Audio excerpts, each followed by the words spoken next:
Tout savoir sur l'économie chinoise, embarquement immédiat dans Classe Éco. C'est tout nouveau et c'est tout chinois. Le premier avion de ligne de conception chinoise et le premier navire de croisière construit en Chine lancent ensemble un forfait aérien marin.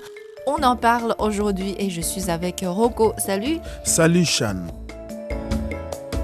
Après les vacances d'été, le prochain pic de tourisme est à venir. Ce sont les vacances de la fête de mi-automne de ce week-end et de la fête nationale à la première semaine d'octobre. Et beaucoup se frottent déjà les mains pour viser cette haute saison touristique. Et parmi eux, deux noms m'intéressent.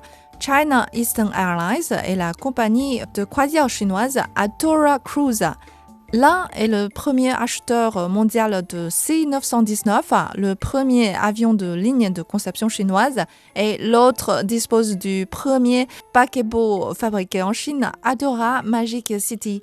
Donc ces deux compagnies ont annoncé la création d'un forfait aérien marin avec ces deux nouveaux géants de la fabrication chinoise. Cette offre est disponible jusqu'au 30 septembre, Chan.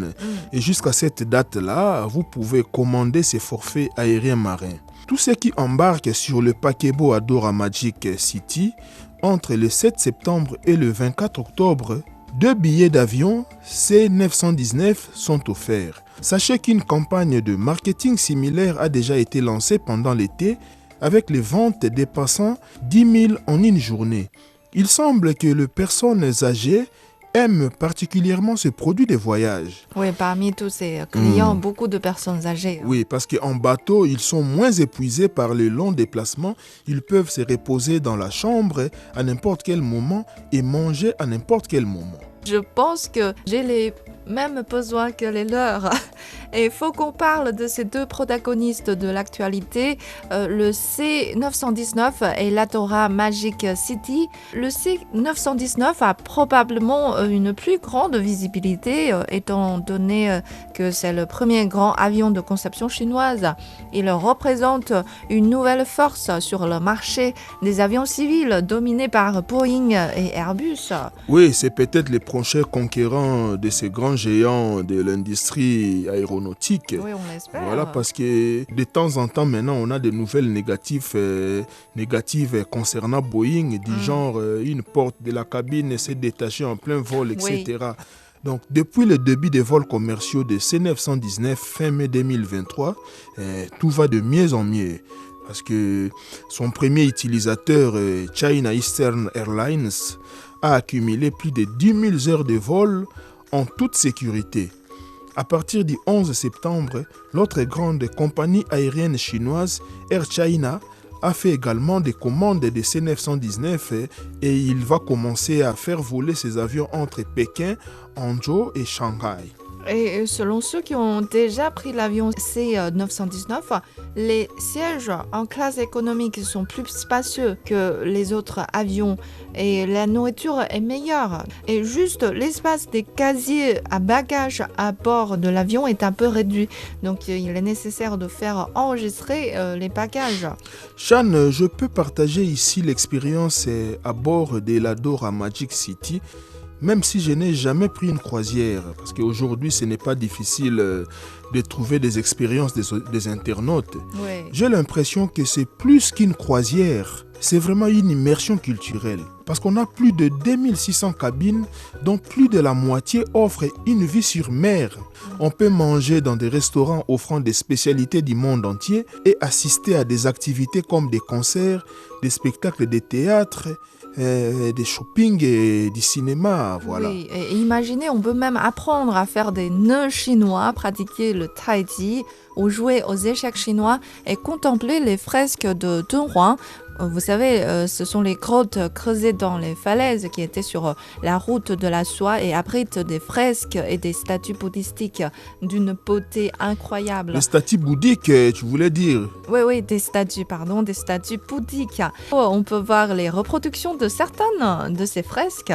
Ah, puisque c'est un paquebot made in China, son design, sa décoration Et ces activités, je l'espère, sont imprégnées des éléments chinois. Oui. On m'a dit que la Chine a mis 5 ans pour construire ces navires, et donc c'est peut-être l'un des engins les plus difficiles à construire, Shan. Tout à fait, puisque la Torah a 25 millions de pièces, donc plusieurs fois qu'un avion.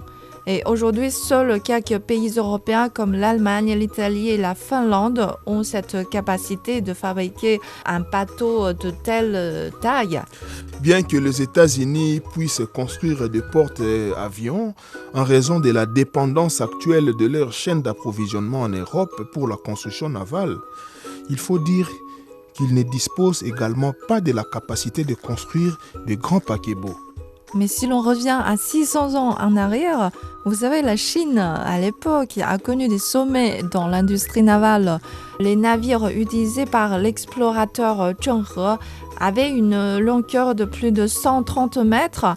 Et presque à la même époque, Christophe Colomb, celui qui a découvert le continent américain, lui utilisait des navires de moins de 30 mètres de longueur. Donc le Chinois était déjà en avance depuis très longtemps. Oui, à l'époque. Mais juste l'Italie a perpétué son avantage dans la construction navale jusqu'à aujourd'hui, puisque aujourd'hui, ce pays dispose de plusieurs marques de croisières et de yachts les plus célèbres.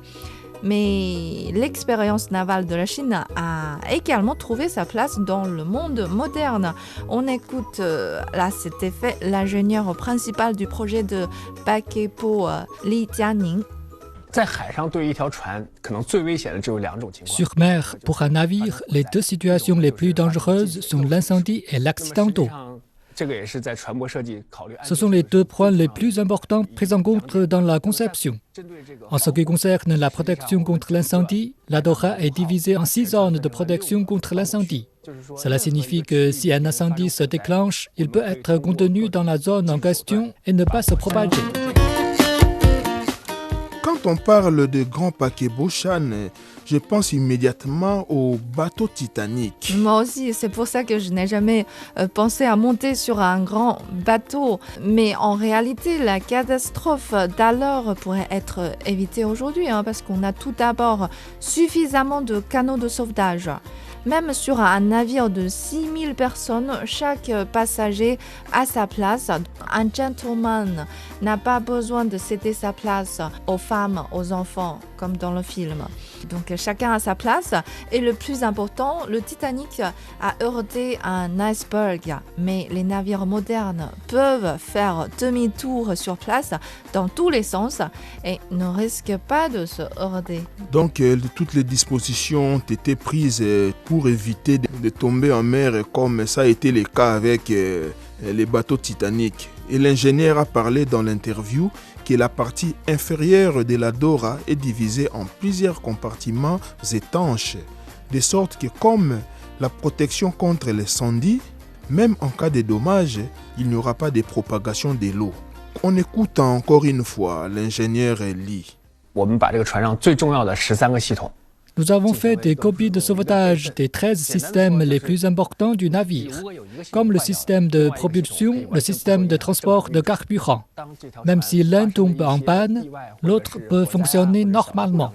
Le navire peut retourner seul dans le port le plus proche sans dépendre d'aucun autre secours. Donc, après quelques années de repos à cause de l'épidémie, de nombreuses compagnies de croisière internationales et locales ont relancé leurs affaires cette année. Donc 2024 est considéré par l'industrie comme l'année de la reprise du marché des croisières en Chine. Et selon les données de Cruise Industry News, le taux de pénétration du tourisme de croisière en Chine n'a atteint que l'un pour 10 000, comparativement aux 3,6% des États-Unis et du Canada. Les potentiels nécessitent encore d'être exploités. Tout à fait. Voilà, c'est la fin de cette émission. Merci de l'avoir suivi. À la prochaine.